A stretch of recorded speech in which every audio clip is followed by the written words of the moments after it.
जिला कार्यकारिणी की महिला की मीटिंग है और जिसकी अध्यक्षता हमारी प्रभारी जी आए हुए हैं बहादुरगढ़ से। इनकी ड्यूटी ऑल इंडिया महिला कांग्रेस से लगी हुई है, शीतल मान जी हैं। इनके सानिध्य में आज तमाम हमारी जिले की महिलाओं को इनसे मिलने का मौका मिला है।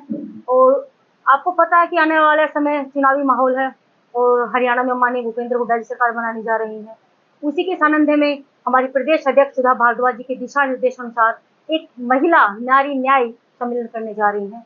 उसी के एवज में सभी से मिलके सभी की ड्यूटियां लगाई हैं और एक बहुत अच्छा मैसेज हमारी मान जी देना चाहते हैं कि महिला किसी भी कमजोर नहीं है, कहीं से भी कमजोर नहीं है, वो अपनी उपस्थिति दर्ज कराएंगी। हमें पूरा भरोसा और उम्मीद है कि आने वाली सरकार माननीय भूपेंद्र हुड्डा जी के नेतृत्व में, भाई दीपेंद्र जी के सानिध्य में हम महिलाओं को बहुत ज्यादा मान सम्मान मिलेगा। कहीं ना कहीं हमें विधानसभा में 33% बैठने की भागीदारी मिलेगी और हमने पूरा भरोसा दिलाया प्रदेश अध्यक्ष जी को, हमारी प्रभारी जी को, शीतल मान जी को कि आप निसंदेह आने वाला जो आपका महिला सम्मेलन होगा एक हरियाणा में मैसेज देके जाएंगे।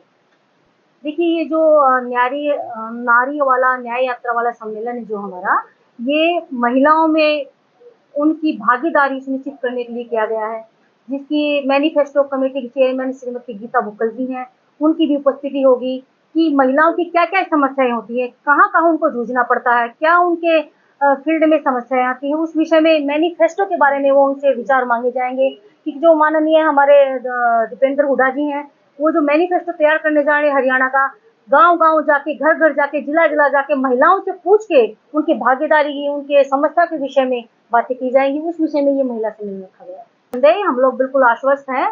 जिस प्रकार से हमारे शीर्ष नेतृत्व महिलाओं की बात करता है, 50% मान सम्मान देने की बात करता है और जो हमारी सोनिया गांधी 33% देने की बात करती है, हम लोगों को पूरी हमारी महिला टीम को पूर्ण भरोसा है कि कहीं ना कहीं भिवानी जिले में 2 सीटें हम महिलाओं को जरूर मिलेंगी और हम लोग तो पूर्ण आश्वस्त हैं। इस बार पहली बार भिवानी में इतिहास बनने जाएगा कि कांग्रेस की कोई विधायक यहाँ से होगी, बीजेपी को पछाड़ने का कोई काम करेगी तो नारी शक्ति ही यहाँ से विधायक बन के बीजेपी को आईना दिखाने का काम करेगी। देखिए बीजेपी का कार्यकाल तो बिल्कुल नकारा निकम्मी सरकार रही है।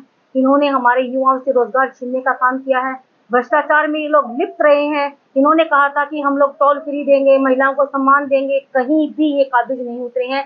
कांग्रेस सरकार माननीय राहुल गांधी जी के सानिध्य में वो सबसे पहले महिलाओं की शिक्षा पे ध्यान देगी, उनकी सुरक्षा पे ध्यान देगी, उनकी चिकित्सा पे ध्यान देगी। जो हमारी मजदूर गरीब तबके की महिला होती हैं, उनको आश्वासन दिलाया जाएगा कि वो हमारे प्रदेश में सुरक्षित रहेंगी और युवाओं को रोजगार का मेल लेके आएंगी और जो बेसिक नीड जो मुहैया होती है, जो हमारा भिवानी का हाल आप लोगों ने देखा गया है, वो हम लेके जनता के बीच में जाएंगे और जनता अगर हमें आशीर्वाद देती है तो उसे हम पूरा करने का काम करेंगे। आज हम महिला जिला कार्यालय के अंदर बैठे हैं।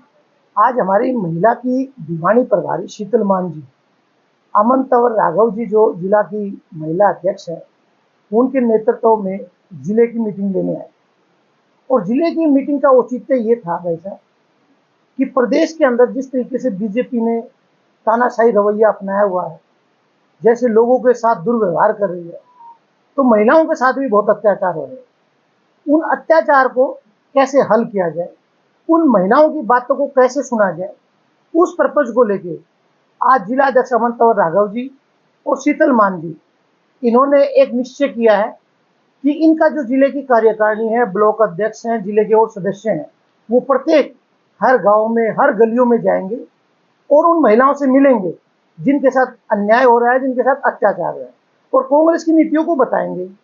तो इस तरीके से एक संगठन भी मजबूत होगा। और जैसे कि हमारे कांग्रेस का अभी एक मैनिफेस्टो बनना है, तो लोगों के बीच में जाएंगी, महिलाओं के बीच में जाएंगी, तो उनके साथ क्या दुर्व्यवहार हो रहा है, उन सब बातों को सामने उजागर करेंगी और इन चीजों को कांग्रेस को बताएंगी ताकि वो चीज महिलाओं को हित में मैनिफेस्टो में आ सके। तो इसलिए आज जिला कार्यकारिणी की मीटिंग हुई, क्योंकि हमारे जो राष्ट्रीय अध्यक्ष है अलका लांबा जी, माननीय मल्लिकार्जुन खड़गे जी, इन सब का यही कहना है कि कांग्रेस का मैनिफेस्टो बने तो वो आम जनता तक पहुंच के बने, आम जनता के हित में बने।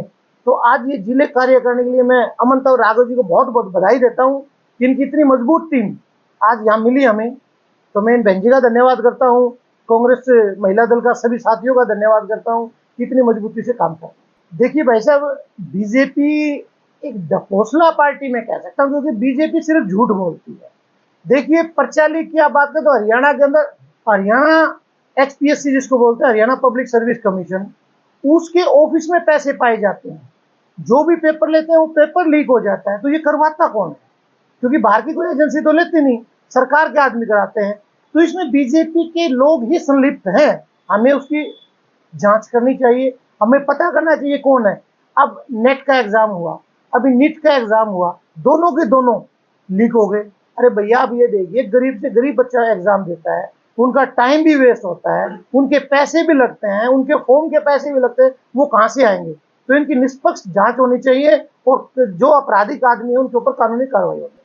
देखिए, आप युवाओं की बात बिल्कुल ठीक कह रहे हैं, क्योंकि किसी भी प्रदेश या देश का अगर भविष्य की बात करते हैं तो युवा बोलते हैं। जैसे हमारे बीच में हमारी एक छोटी बहन बैठी है, ये भी बहुत युवा है, कोमल। तो इनका भविष्य सुरक्षित है तो देश का और प्रदेश का भविष्य सुरक्षित है।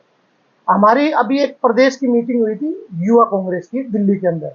उसके अंदर हमारे हरियाणा के प्रभारी दीपक बाबरिया जी भी थे और बड़े नेता भी थे। तो उन्होंने कहा, उन बच्चों की ड्यूटी लगाई कि आप युवाओं के अंदर जाइए, युवाओं की बातों को पहचानिए और युवाओं को इस सरकार से क्या कमियां लग रही उनको बताएं, ताकि हम उन चीजों कमियों को सुधार के मैनिफेस्टो में लेके आए। लेकिन ये तो युवाओं के साथ सरासरी धोखा कर रहे हैं। कभी पेपर लीक, कभी जब जिस बच्चे की एज बिल्कुल आज करीब है और उसका पेपर कैंसिल हो गया तो उसका तो चांस ही गया, तो उसका तो भविष्य खराब गया, उसका परिवार खत्म हो गया। तो ये युवाओं के साथ धोखा कर रही है और युवा आने वाले चुनाव में इनके जवाब जरूर देगा। आज जिला महिला कांग्रेस कमेटी की कार्यकारिणी की मीटिंग थी, जो हमारी नेशनल कोऑर्डिनेटर शीतल मान ने ली है।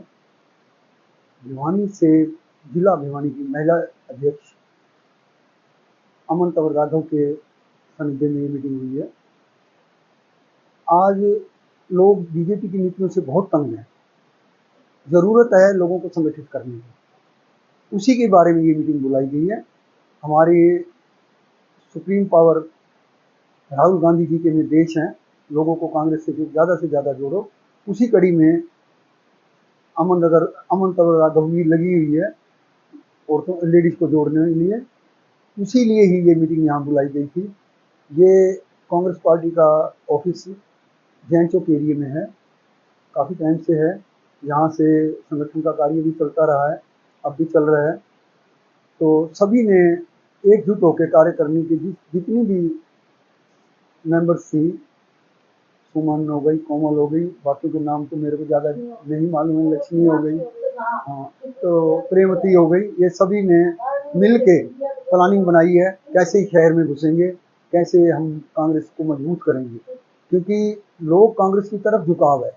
आप अब पिछले चुनाव को देख लो, MP के चुनाव को, कांग्रेस को वोट मांगने ही नहीं पड़े, लोगों ने दिल से वोट डाले हैं। ठीक है, कुछ जुमलों की वजह से या अंदरूनी कलह की वजह से लोगों ने खिलाफत की, लेकिन अदरवाइज अगर ईमानदारी से देखो तो कांग्रेस की भिवानी से जीती है। लोग 10 साल से इनके जुमलों से परेशान हो गए हैं, इनकी नीतियों ने सबको सड़क पे ला दिया है। आज PID के लिए लोग दर दर घूम रहे हैं, मकान उनका खुद का है और उसकी मलकियत को ठीक करवाने के लिए घूम रहे हैं। शर्म की बात है सरकार के लिए। आज फैमिली ID किसी की, उस बेचारे के घर में खाने को नहीं है, एक हैंडीकैप को तो इन्होंने ड्राइवर दिखा दिया और उस बेचारे की पेंशन काट दी, वो दर दर घूम रहा है, उसकी आज तक वो फैमिली ID ठीक नहीं है। तो ऐसे करके इनकी नीतियां हैं। आज कितना मतलब गलत काम कर रहे हैं ये। नॉन एनर्जी चार्ज, बिजली के बिल को अगर आप चेक करो तो उसके बिल के अंदर जो आपने बिजली खर्च की है उसके अलावा 47 पैसे यूनिट एक्स्ट्रा लग के आ रहा है। कोई सरकार से पूछने वाला नहीं, कोई अफसर जवाब देता है कि इसको सिक्योरिटी ले रहे हैं हम, कोई अफसर जवाब देता है हमें पता नहीं है। तो मतलब कोई पूछने वाला नहीं। नॉन एनर्जी चार्ज का मतलब होता है जो एनर्जी आपने खर्च नहीं की और उसका चार्ज ये सरकार ले रही है, जो बिल्कुल नाजायज है। बिल्कुल आदरणीय हमारे भूपेंद्र सिंह हुड्डा जी और दीपेंद्र सिंह हुड्डा जी ने आवाज़ भी उठाई है और उन्होंने कहा है जैसे ही कांग्रेस सरकार आएगी ये इनके गलत पोर्टल, गलत नीतियों को एक ही कलम से पहले ही खत्म करेंगे। और विकास की बात देखो तो शहर का देखो हाल, 10 साल से सीवरेज सिस्टम साफ नहीं हुआ। आज पूरे सीवर भरे हुए हैं, बारिश का टाइम है, 2 मिनट बारिश आती है पूरा शहर लबालब हो जाता है। वो इसलिए कि इन्होंने सीवर आज तक साफ किए ही नहीं 10 साल में। विकास की बात करें तो एक ये सर्कुलर रोड पे इन्होंने रोड बनाया है 2 फुट ऊपर करके, सारी दुकानें नीचे दब गई, सारी कॉलोनियां नीचे दब गई, कैसे पानी निकलेगा? ये है इनका विकास। और कभी किसी नेता ने कोई स्टेटमेंट नहीं दी और कोई नेता आके फील्ड में खड़ा नहीं होता, ज़मीन पे आवाज़ नहीं उठाता कि हम ये काम ठीक कर देंगे। मेरा अपना सोचना ये है कि कांग्रेस की 70 से ऊपर आएगी, क्योंकि सीट तो है ही नहीं इनकी। ये है कोई गलत मतलब जातिवाद धर्म के नाम पे कुछ ले जाएं तो ले जाएं, अदरवाइज लोग इनके पक्ष में नहीं हैं। आज की जो हमने बैठक ली है वो जिला कार्यकारिणी बैठक ली है जिला भिवानी के अंदर। हम हरियाणा के अंदर सभी जिलों में कार्यकारिणी बैठक कर रहे हैं। आदरणीय हमारी राष्ट्रीय अध्यक्ष जी हैं अलका लांबा जी, उनके नेतृत्व में। और हम नारी न्याय सम्मान एक सम्मेलन करना चाह रहे हैं, जिनके अंदर हम अपनी महिलाओं की ताकत दिखाना चाह रहे हैं। आधी आबादी पूरा हक जो महिलाओं का हक बनता है, उसके विषय में आज हमने चर्चा की है। हम जल्दी ही भिवानी जिले के अंदर अपना सम्मेलन करने जा रहे हैं और महिला शक्ति अपना प्रदर्शन करेगी। वो महिला शक्ति किसी से कम नहीं है। राहुल जी ने भी बताया है महिलाओं को पूरा हक दिया जाएगा, खासकर युवा महिलाओं को बहुत ज़्यादा मिलेगा। आज हमने मंथन किया, मंथन के अंदर हमारी डेट फिक्स हुई है। बाकी हम शाम तक अपना क्लियर कर लेंगे जो भी हमारी डेट होगी। सभी महिलाओं ने अपनी अपनी शक्ति दिखाने के लिए पूरा वादा किया है और जिला अध्यक्ष हमारी ये आपको बताएंगी बाकी।